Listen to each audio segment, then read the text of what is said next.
Halo sabrekar, apa kabar kalian semua? Balik lagi sama Bang Kim di channel Kaum Review. Kali ini Bang Kim akan ngelanjutin alur cerita manhwa yang berjudul Reinkarnasi Kultivator Jenius part keempat. Buat kalian semua yang belum nonton part sebelumnya, Bang Kim saranin buat nonton terlebih dahulu supaya kalian nggak ketinggalan alur ceritanya. Serta buat kalian semua yang belum subrek, silahkan di subrek terlebih dahulu. Serta tinggalin like dan komentar kalian sebanyak-banyaknya. Oke lah, nggak usah lama-lama, kita langsung masuk aja ke dalam alur ceritanya. Di part 3 sebelumnya, Shaokun yang melihat keseriusan Fan menyiksa kedua orang kultivator bayarannya. Dan di saat itu juga Shaokun memohon ampun kepada Fan. Di saat yang bersamaan, ketika Suang dan ibunya menjajal mobil hadiah dari Shaokun, Suang bertanya kepada ibunya dan takut hal buruk terjadi kepada Li. Namun ibunya yang sangat membenci Li memarahi Suang. Ia tak mau mendengar nama Li, karena hal itu membuat mood sang ibu menjadi jelek. Karena menurut penilaian ibunya, Shaokun 1000 kali lebih baik daripada Li. Dan juga Shaokun berasal dari keluarga yang hebat dan kaya raya. Jadi jangan pernah berharap kepada Li yang seorang bocah seperti kotoran di pinggir jalan. Namun ketika mereka telah selesai berkeliling dengan mobil baru tersebut, sesampainya di tempat awal nampak terlihat Shaokun dan kedua orang itu memohon ampun kepada Li. Dan Li terlihat sedang duduk santai ditemani sambil merokok. Dan hal itu membuat sang ibu terkejut. Ternyata benar bahwa Li sedang memberikan mereka pelajaran. Shaokun menggonggong seperti anjing yang memohon ampun kepada tuannya. Bukannya kapok dan bertobat, Shaokun malah menambah benci dan bersumpah kepada dirinya sendiri bahwa Li akan benar mati di tangannya. Suang yang melihat itu langsung turun dari mobil dan berteriak marah kepada Li. Ia bertanya tentang perlakuan Li terhadap Shaokun. Li dengan santai menjawab bahwa mereka hanyalah melakukan permainan raja dan budak. Melihat ekspresi Shaokun yang hanya diam saja, Li menampar Shaokun dan meminta Shaokun untuk memberitahu bahwa mereka memang benar sedang bermain. Li pun menambahkan bahwa Shaokun masih berhutang 50 kali kepadanya. Suang pun menjerit sambil berkata keras kepada Li. Menurut Suang, walaupun Shaokun telah kasar dan menghina Li, namun ada batasan jika untuk membalas dendam. Dan perlakuan Li sudah sangat keterlaluan. Suang juga menambahkan Li harus meminta maaf kepada Shaokun. Mendengar Suang membela Shaokun membuat Li bertambah emosi. Karena menurut Li, Shaokun pun tidak akan pernah ada di benaknya untuk meminta maaf atas tindakan Shaokun kepada Li. Sambil menolak untuk meminta maaf, Li menginjak pundak Shaokun hingga tersentak ke lantai. Sambil seperti seorang psikopat, Li menyuruh Shaokun untuk menjerit seperti babi. Sambil terpaksa, Shaokun pun melakukan semua yang disuruh oleh Li. Dan bukannya meminta maaf, Shaokun malah bersumpah bahwa Li akan merasakan segala penderitaan yang lebih darinya. Dan ia akan berjanji bahwa Li akan merasakan sakit yang lebih buruk daripada kematian. Singkat cerita, Suang dan Shaokun telah pergi. Li yang masih berada di tempat kejadian yang hendak pulang ditelepon oleh ayahnya. Dan ayahnya banyak sekali pertanyaan untuk Li. Dari pekerjaan dan keadaan Li. Juga tentang proposal pernikahannya kepada Suang. Ternyata Li ke kota bukan hanya untuk bekerja saja. Namun ia berniat melamar Suang. Ternyata Li yang mendengar suara ayahnya seketika menangis mengeluarkan air mata. Hal itu membuat ayahnya panik. Ayahnya berpikir bahwa Li mendapatkan masalah, sehingga ayahnya meminta Li untuk bercerita segala masalah yang dihadapi oleh Li. Jadi guys, sebenarnya Li ini nangis ya karena dia benar-benar udah lama nggak ketemu sama ayahnya. Yang dimana diketahui sebelum Li bereinkarnasi ke dunia peri, ayahnya udah meninggal. Mendengar pertanyaan dari ayahnya itu, Li pun berhenti menangis. Ia menjelaskan bahwa dirinya merasa bahagia dan tentu saja tidak menderita. Dan Li juga berjanji bahwa ia akan membuat keluarganya dihargai dan menjadi terhormat di kota Chuzhou. Pembicaraan pun selesai dan akhirnya Lee pun pergi sambil bergumam di dalam hatinya bahwa ia yang di masa lalu menderita hingga bunuh diri dan ayahnya yang sangat menderita karena memperjuangkan anaknya. Ketika dimana inilah Lee berjanji akan merubah semua itu. Singkat cerita, Lee sudah berada di sekolah tempat ia mengajar. Ia pun sedang menghadap kepada pengurus sekolah. Namun ternyata pengurus sekolah itu tidak memberikan posisi Lee yang sebagai guru olahraga, dikarenakan sudah ada guru yang mengajar, melainkan Lee ditugaskan untuk menjaga gedung sekolah. Lee pun merasa terkejut mendengar pernyataan itu. Ternyata ia ditugaskan untuk menjaga gudang. Namun pengurus sekolah membentak Lee agar segera bersih-bersih. Dikarenakan hari ini akan ada manajer sekolah datang dan ia akan menentukan kepala sekolah baru mereka. Lee berkata, apakah keputusan pengurus sekolah itu tentang penempatannya di gudang sudah disetujui oleh manajer? Mendengar dari pertanyaan Lee, pengurus sekolah sontak membentak Lee, dikarenakan Lee adalah orang yang tidak penting di sekolah dan hal itu tidaklah berpengaruh.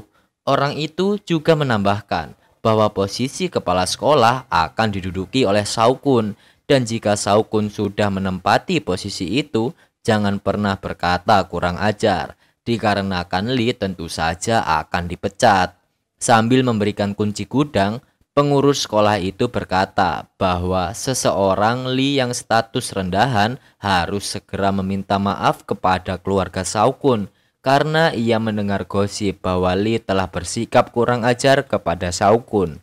Di sela-sela pembicaraan, terdengar seorang mengetuk pintu dan masuk ke dalam ruangan tersebut dan ternyata ia adalah kawan Lee yang bernama Fei. Fei sangat senang karena bisa bekerja satu sekolah bersama Lee.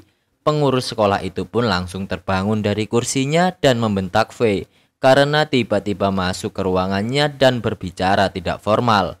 Pengurus itu pun menyuruh Fei untuk segera pergi dari ruangan dan membawa Lee bersamanya.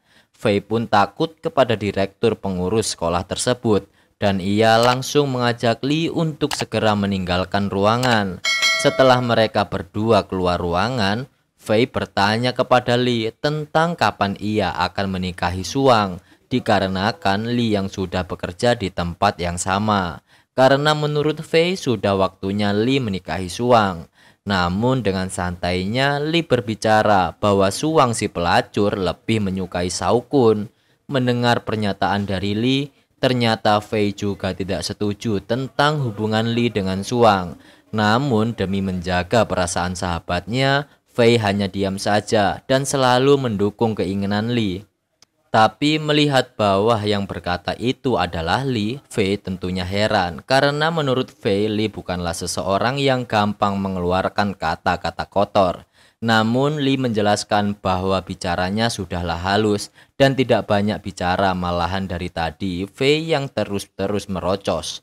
Lee pun bertanya mengapa Fei bisa mengajar sebagai guru penjas, sedangkan Fei lulusan dengan gelar alkimia. Fei juga ternyata heran, namun ia merasa bisa menangani hal itu walaupun tidak sesuai dengan bidang jurusannya. Dan Fei ternyata mempunyai seorang ibu yang sedang sakit-sakitan. Ia berkata kepada Lee bahwa kemungkinan akhir tahun ini ia akan mengundurkan diri karena gajinya tidak cukup untuk berobat ibu Fei. Mendengar cerita sedih dari Fei, Lee pun berkata bahwa Fei tidak boleh putus asa karena Lee akan merubah ketidakadilan di sekolah ini dan akan membuat Fei menjadi orang berpengaruh di sekolah. Fei pun terkejut mendengar ucapan Lee yang sangat percaya diri. Namun bualan Lee menurut Fei akan membuat para petinggi sekolah akan tersinggung dan sebaiknya Lee tidak macam-macam kepada mereka. Lee pun membantah. Ia berkata bahwa ialah yang akan menjadi kepala sekolah dan Fei akan diajaknya membangun sekolah akademi bersamanya. Jadi udah di beberapa momen Lee ini bilang ke beberapa orang bahwa ia akan menjadi kepala sekolah. Cuma para guru dan direksi sekolah sebenarnya sudah tahu kalau yang menjabat kepala sekolah adalah Saokun. Jadi di saat Lee bilang dia yang bakal jadi kepala sekolah, itu buat Lee malah dihina dan dibilang ODGJ. Tapi emang bener sih, kalau aja Lee ini nggak reinkarnasi kembali di masa lalunya, tentu Shao-kun yang akan jadi kepala sekolah. Tapi karena Lee udah comeback dengan kekuatan dewa dari dunia peri dan berteman dekat dengan penguasa kota Chuzo, semuanya dapat berubah. Oke, lanjut. Fei pun tertawa, ia menganggap semua ucapan Lee adalah lelucon semata. Dan Fei pun membuat candaan ke Lee yang akan mengajak Lee untuk berkeliling sekolah. Scene pun berpindah di mana kita diperlihatkan dua kultivator bayaran Shao-kun yang dihajar oleh Lee. Mereka terlihat sedang menghadap gurunya dan mengadukan tindakan Lee yang sudah mengalahkan mereka. Gurunya pun heran karena di kota Chuzo ia adalah praktisi kultivator yang ternama. Namun malah salah satu dari muridnya mengatakan Lee menyuruhnya untuk memanggil guru mereka. Dan guru mereka harus bersujud kepada Lee untuk memohon ampun kepadanya. Mendengar ia dihina, sang guru pun merasa kesal dan mengutus murid itu untuk mencari Lee. Dan ia berjanji akan membelah badan Lee menjadi 3. Kita kembali ke Hotel Tianlong. Dan di dalam ruangan terdapat kakek Xiaosu berserta Lian Er. Lian Er mengingatkan kakeknya bahwa hari ini adalah hari di mana Lee akan dinobatkan menjadi kepala sekolah. Dan ternyata bukan hanya kepala sekolah, sekolahannya pun akan diberikan kepada Lee. Kakek Xiaosu pun memerintahkan Lian Er untuk mengumpulkan semua jajaran direktur dan pengurus sekolah di hotel tersebut untuk mengumumkan kepala sekolah yang baru. Dan Lian Er pun mengiyakan dan siap untuk mengurusnya. Namun seketika kakek Xiaosu menanyakan hal lain kepada Lian Er. Kakek Xiaosu bertanya tentang Li Yuntian yang akan pulang dari tugas militernya. Kemungkinan ini adalah calon suami dari Lian Er. Sedikit cerita, Li Yuntian adalah teman Lian Er. Ia adalah penguasa militer pertama di Tenggara dengan usia yang muda. Menurut kakek Xiaosu, Li Yuntian telah lama menyukai Lian Er sejak kecil dan kembali mengambil cuti untuk menyatakan keseriusannya kepada Lian Er. Namun Lian Er menjawab bahwa memang benar Yuntian adalah pria yang baik juga luar biasa. Namun Lian Er ternyata tidaklah mencintai Li Yuan. Lian Er akan memberitahukan hal itu ketika bertemu dengan Yuntian. Kakek Xiaosu pun sedikit kecewa, namun ia tidak bisa memaksakan kehendak cucunya. Namun di dalam hatinya ia mengeluhkan akan terjadinya masalah dengan Long Tianzong. Karena Long Tianzong adalah Grandmaster Kultivator Voldemort. Ia adalah guru dari Yuntian. Kakek Xiaosu takut ketika Yuntian mengadu kepada gurunya, tentu itu akan merepotkan bagi mereka. Scene pun berpindah ke sekolah bangsawan bintang oriental. Terlihat Fei sedang membawa Lee berkeliling sekolah. Di dalam hatinya Lee berpikir bahwa sekolah itu memang benar terlihat untuk bangsawan muda. Karena lokasi superior dan properti terbaik dimiliki oleh sekolahan itu. Seketika telepon seluler para guru berdering. Dan ternyata isi pesan tersebut memberitahukan bahwa akan diumumkannya kepala sekolah yang baru. Fei berpendapat bahwa posisi kepala sekolah kemungkinan akan dipegang oleh Shao-kun, dikarenakan ayah Shao-kun adalah direktur sekolah ini. Lagi dan lagi, Lee menanyakan kepada Fei apakah Fei meragukan ucapan Lee tentang Lee yang akan menjabat sebagai kepala sekolah. Jadi memang Fei menganggap bahwa Lee tadi cerita tentang dia bakalan jadi kepala sekolah disangkanya bercanda guys. Lanjut. Di saat berjalan mengelilingi sekolah, Fei dan Lee bertemu sekumpulan para guru. Dan di antara para guru tersebut terdapat Suang dan juga Shao-kun. Para guru sedang berbincang tentang Shao-kun yang akan menjadi kepala sekolah. Mereka berpesan kepada Shao-kun ketika sudah menjabat nanti jangan pernah melupakan mereka.